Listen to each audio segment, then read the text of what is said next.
Hey everybody, it's Chris Harrison here with the Main Points Podcast. Today we have City Manager of Decatur, Illinois, Tim Gleason. I'm excited to talk with Tim because he was the manager 6 years ago, went away, was manager of another city, and came back to Decatur. I'm really excited to hear about why he came back to Decatur and what he loves about Decatur so far. And now for that conversation with Tim Gleason. And today we have Tim Gleason, the newly reestablished as City Manager of Decatur. Yes. So, Tim, thank you very much for being here. Tim 2.0 is How about what we're it? calling this. Okay. Yeah. Same man, but different mode right now, huh? A little bit older. Yeah. But wiser too. So, a lot of experience. Certainly, let's kind of jump into what is 2.0. What does Tim 2.0 mean? And what does that mean for Decatur? Well, I think the community knows that I was here, served 3.5 years, 2015 to 2018. Then I went a little bit north for about 6 years and, was recruited back to the community and saw it as a great opportunity. Awesome. I'll admit when I heard, and I wasn't privy to, I didn't have any early information, but I heard Tim Gleason has been offered the city manager job. And it was right. And I remember thinking, I hope he said yes. And it really was. And then, of course, it was yes. But it was just like, man, what a great opportunity, really, for somebody that was here, that was part of putting some things in place, went away. You said 6 years for the city of Bloomington, and the ability to come back, and not only the ability to come back, but the desire to come back. Truly, there was a desire. Just sharing a little bit of the history. My mom was born in Decatur, grew up in this area, so family ties, Decatur, to Charleston, Mattoon, so this area. And so that's what attracted me to this position earlier, in 2015. I left, grew up in Morton, which is in the Peoria area. Wife and I did. And when I was at the tail end of my time here in 2018, my dad got sick. And the opportunity in Bloomington, was open, applied for it. But it was an attempt to get me a little bit closer to mom and dad. Sure. Dad passed during the recruitment process for Bloomington. Oh, no. And, went for that position. And it was good that I was there. Professionally, but personally, it was good that I was there for my mom. Sure. And, she's still in Morton area. She then? is. And, doing well. Good. And was excited about me coming back to Decatur. So all is well. Good. So you said your mom was born here and lived here in Decatur then? St. Mary's, 1945. Wow. So, yeah. Oh, interesting. What part of town did she live in? I'm just kind of curious. I'm going to say the east side. Okay. They were farmers, and then she ended up going to Charleston High School. Okay. Would have been class of 63. I think she went to school with Governor Edgar. Oh, wow. And he might have been a year behind her, but, smaller classes, everybody knew everybody. Sure, everybody knew it, especially in small schools like that. So your early professional career was in law enforcement. It was. And we talked a little bit among our team here that, there's a special quality, a special character, a special makeup of people that are in law enforcement. What do you feel are the characters that you were in a successful career? I believe 20 years in law enforcement, correct? 25 total. 25. Yes. Okay. How does that translate to the roles that you're in now?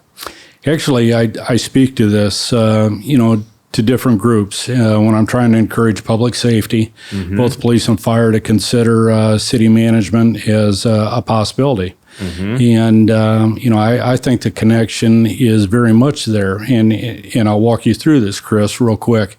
So, in law enforcement, you arrive, and a lot of times you're in situations that you don't necessarily want to be, but you're the person. And you have to make decisions with less than best information. Everybody'd like to have 100% or a perfect scenario before they make that decision that's going to impact community, a family's, lives, and that's a different scenario. But there are similarities to what you do in city management. And then also, well, I'm going to go back to that real quick and say, a city manager serving the one and only employee of a mayor and council, like a CEO in the private sector side of things, and then the rest of the organization belongs to me. But you've got a community, in this case, 70,000 people that are dependent on you making decisions, sound decisions, but less than best, less than perfect information. So, if you get to that 75% as an example, you have to be willing to pull the trigger and, make that decision. And a lot of times you're working out the remaining 25-30%. And then real quick, the other thing is in law enforcement, you can't be thin-skinned. Right. And you surely can't be thin-skinned in city management. So I like to tease and say, people ask, well, how did this happen? And I said, well, I was driving, and this is not true. But I say, I was driving around the squad one day, and I thought, what could I do where I'm disliked even more than being a cop? And I'll choose city management. And sure enough, I was right. So well, it's very fulfilling. Yes. It is. Yes. It is. Yeah. So aside from taking the job of city manager here in Decatur again, what about Decatur? What made you say, okay, the job's great, but like living here, being here, family, people, what do you enjoy about Decatur most? And what do you, if you really dig deep, kind of go, that's where I want to be? I like the idea that there's challenges, but I want to be very clear that there are not so many challenges that they're insurmountable. They aren't. There's opportunities here.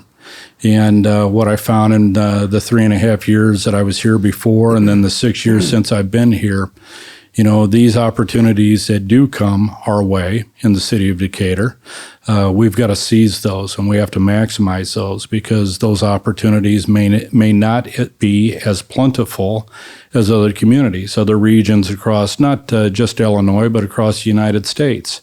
And to be a part of that. And to be a part of that team and all the stakeholders in the community, it's something that I'm wired that way, and I find it very fun. I can't, my personality type, I cannot be on cruise control. I need to be challenged. I need to be a part of that. I had someone, it was a couple months ago, but we were talking about some of the things that are happening, some of the opportunities that are happening. And he even said, is Decatur having a renaissance? Like, is Decatur having a comeback? And I kind of looked at him and I said, I think it is. I really think it is. And so it sounds like, you're kind of front line on some of those things that are happening that you wanted to be part of. Very much so. I've watched Nicole from afar. Carrot Immersion, is all over social media. The visits of Governor Pritzker, and obviously remained very close with Mayor Moore-Wolf and others in the community. Sure. But it is something that is exciting. I think we do have those opportunities that you mentioned, and we have seen some things. I think some things we know are coming, and it is my role to make sure that we get those across the finish line for the sake of the community. How has the community staff, how have you been received back to Decatur? Well, I don't know yet. It's been a month and a half. I think it's been well. I didn't waltz back in here thinking, thinking that I'd just be able to hit the ground running. Having some familiarity with the community, with some of the staff, some of the directors, definitely is a benefit to me. And I think that's one of the pluses, the elected officials, when they extended this offer, to me, that's what they were thinking. So I was respectful of the fact that even though I paid attention, truly didn't disconnect, I've been gone for 6 years. That's a while. So I've approached a very quick 6 weeks, in that way, and being respectful that I need to redevelop relationships. I think I left here with a good reputation, definitely did some great things, part of a great team where I was at for the last 6 years, and excited to do the same thing here. So carry on. Hopefully I handed the baton to the former city manager. Sure. And he was able to improve and advance the things that I did. And then now I feel like I'm in that position for what he had done for the community.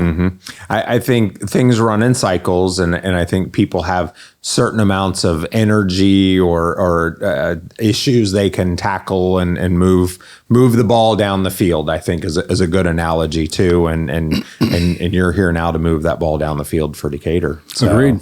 How disappointed was Bloomington to lose you? They were. Okay. Developed a very close relationship with some of the elected, but especially the mayor, Boca Milawambwe. He's an amazing person. And just like Mayor Moore-Wolf, when I left in 2018, he is somebody that I'm never going to lose contact with. The organization itself, and I mean this, I think a person has to be able to look themselves in the mirror and know that they have maximized, this moment in time for where they had served. And while I could have done and stayed longer at Bloomington, I also felt that it was the right time to move on and hand this over. It was an internal candidate that was selected out of the two deputy city managers. One deputy city manager was not interested in the position. They chose the other one. And I truly think that person will be able to take things to new heights, even farther than I could have. Good. What I asked about Decatur, and you kind of ended up back to city manager work. What about Decatur overall? Otherwise, the people of Decatur, your community, where you live, where you shop. How do you feel in Decatur? I think my impression coming back, for a quick 6 weeks is not dissimilar to how I felt, before. Is Decatur itself, the residents, they're harder on themselves than they should be. This is a great community. There's great people here that care about one another. And that's exciting to be a part of that. It's also exciting to be in a role that I can tell that story. Look at the platform that I have to create, the organization as an employer of choice, for the employees that go out and serve this community.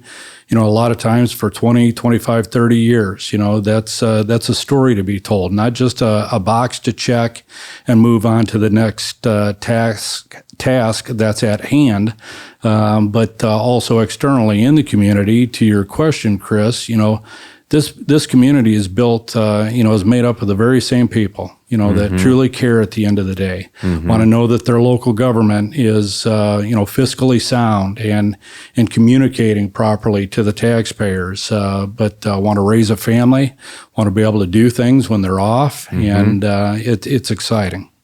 It's interesting you mentioned the employees or the employees of the city that have their jobs and kind of how you're handling them and working with them and treating them, but really understanding they're community members too. They're not just, staffers at the water department or the inspection department. Like, they go to the T-ball games, they go to the music, the concerts and the events that are in the community also. So I'm sure having them seeing some connection and you helping them see connection to, look, you're a part of this community too, I think is very important. I agree. And I would actually go as far to say that that's a responsibility of mine. When we talk about quality of life, it's bigger than the 40 hours a week, and it's definitely more than 40 hours a week that they give, me as an employer. I need to get into their lives as much as respectfully I can and say that there's a quality of life, a balancing, component to this, and this is what I expect. Whether it's a Decatur Day at District 61 schools, volunteer type of opportunity, or whether it's, encouraging my directors to make sure that, my staff aren't missing a parent-teacher conference, because they're at work at 2:30. No, get out of here. Go home and take care of that. And so again, I'm right back to opportunities here. And but I truly feel that that's my responsibility. And I think I was cut from that cloth to begin with.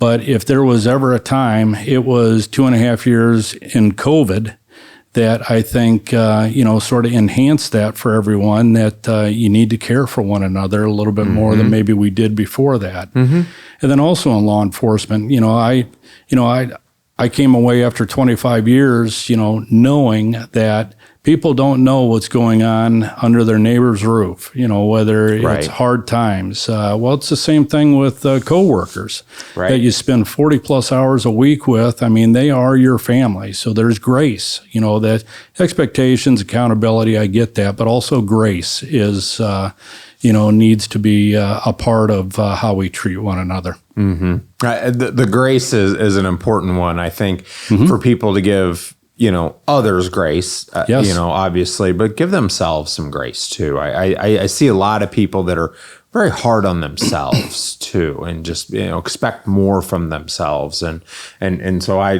try to, am also encouraging people, give yourself some grace too.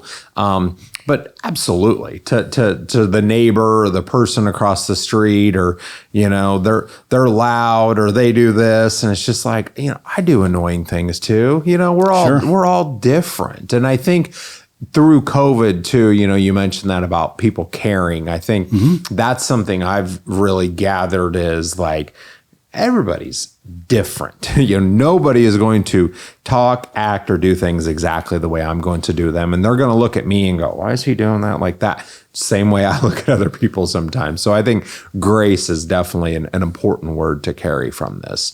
How do you feel? You've seemed well-traveled, especially within Central Illinois. How does outside of Decatur view Decatur? Bloomington, Morton, Peoria, I know you work with a lot of the EDCs. How do they view the opportunities in Decatur or the challenges in Decatur? I'm going to answer this way. And if you want to press harder and get me back on track to answer the question a different way, I definitely can. I'm going to talk more broadly, and then I'll focus on Decatur. Yes. I think local government and communities don't do a good enough job in selling and telling their story, what they have to offer. So when you go to some of these other communities, like you mentioned, I'm talking about Decatur specifically, and I hear people not knowing that we had a lake right in the center of our town. Right. And, don't know about the Devon, don't know about the Children's Museum or the zoo that we have.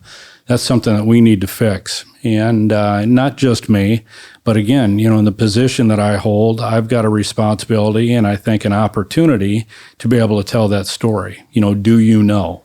And so I think the outside world, knows about Decatur, knows about the manufacturing side, the long history, with ADM and other partners, Mueller. But I think as far as this being a good place to raise a family, the amenities, things to do, close proximity to other, communities, for a day trip, Decatur's your place. So I am going to press a little bit harder because you said that a lot of these. I asked you to. Okay. Go for it. Other people and other places don't know how good it is here. They don't know what we have, and you said we have to do better, and that it's not you, and I'll affirm it's not you, it's we. It's everybody. And that's the intent of this, is to get everybody on board with sharing the good news of what's happening here. That we have the lake, we have the Children's Museum, the trail system. I mean, everything that we have here, we have to beat that drum louder. And it's not city, it's not Convention and Visitors Bureau, it's not Park District, it's every community member. Agreed. Every time somebody comes to town, the hotel, front desk people, the waitresses in the restaurants, like it's everybody has to beat that drum for the great things that we have happening here. I agree. And that's good. So thank you for sharing that. That's, some of the feeling that's out there or misunderstanding.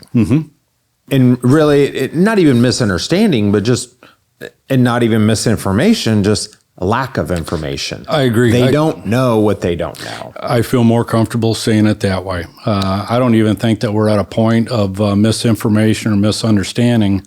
People don't know what they don't know. Right. And when I made that example, and I'm sure other people in the community, hear the same thing. I have heard often people being shocked that we have the body of water that we have right in the heart of our community. They just don't know. And then you start talking about, the recreational opportunities and the different amenities. It's shocking to people. Mm-hmm. The body of water certainly, I'm sure, looks different than when you left 6 years ago. What was the status of the dredging and lake development, and what was the status of that when you left? I was here. Okay. So the dredging had just started its first year. Okay. And then my 3.5 years was, during some major basin, dredging. Okay. So, and then the conversations with Bill Clevenger in his former position over the Park District, some of the amenities. You had other stakeholders in the community that were talking about, doing this or doing that. Mr. Buffett, very close relationship with him. And was able to develop, probably upwards of $200 million worth of stuff, working alongside and just making sure that, we, got some of the projects and opportunities across the finish line. But 6 years ago, even the Devon Lakeshore Amphitheater was probably just maybe breaking ground. Correct. Or maybe getting started. I got all the invites for the ribbon cuttings. Okay. Okay. Yeah. So to see that transformation, and then now with the marina operation, with the boat races that, I recall what it was 20 years ago. I caught the very tail end of it, and it was, it was more of a carnival and music and beer fest, which is, was fine then. Now it's more of the food truck and art fest and, more of a lakeside festival. And it's just seeing that activity there. I have a boat, so I do spend some time at the lake. There are people down there still on random Saturdays now saying, right. and kind of going, is there a food truck around? Is there going to be an art festival this weekend? So the community is thriving for more of those things. And so that means that there'll be support for those things as they do continue to come. I agree. That's awesome. And the better the job that we do, and we do it well, the more, those that attend, their word or, them sharing their experience is going to be the best marketing opportunity that we have, which does not take away from, us telling our story, collectively. But it's those people attending events and them having a great experience that's going to carry far more weight. But absolutely. I do want to take this time to talk just a little bit more about the lake, because I had an experience there over the weekend, actually, where there was a family of four, and I started talking to them. They actually asked if they could pay money to get a boat tour. They wanted to go tour the lake. So they wanted a boat tour ride, basically, that we don't have yet. And so I started asking them, I'm like, where are you from? And she was from Iowa. Her brother was from Ohio.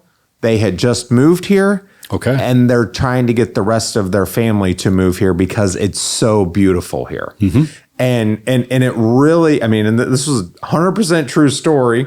And Rob Lippick, who actually operates the stand-up paddleboard and the kayaks and the rentals that is there under the beach house right on the lakefront, him and I were talking about that encounter I had, and he goes, I will travel thousands of miles for a vacation to have a view like this here. And we were standing there, and there was a breeze, and the sun was shining off the lake, and I've told that story a dozen times in the last week, but it's so true. It is. And you're right. People don't know we have that here.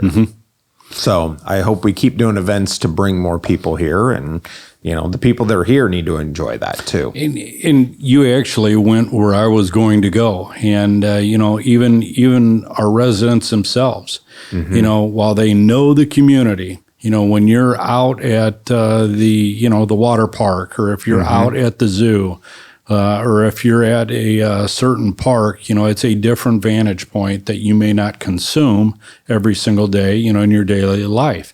So there's opportunities right here for the residents to, have that elsewhere type of experience right here in their own community. Absolutely. On a Tuesday afternoon, you can go get a beautiful view, go get some ice cream, and go sit right on the water. I mean, there's benches right there at the water. So what do you see? And this is a big question that obviously there's not a wrong answer to, but 10 years from now, what does Decatur look like? What does Decatur feel like? Let me ask you that. Not what does it look like? What does it feel like?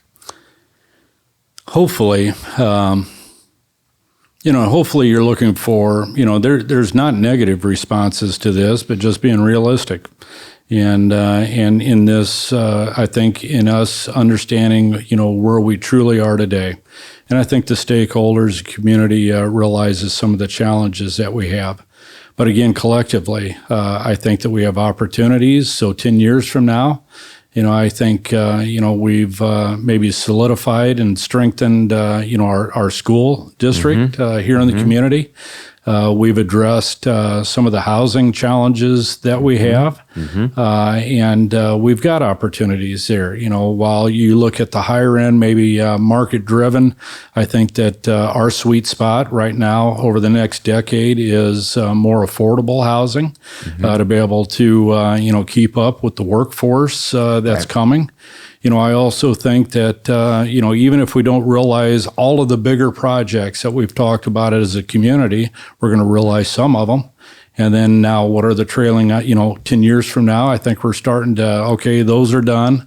What are the trailing opportunities beyond those? So I think it's very exciting. Good. And the whole time we've got to be telling our story.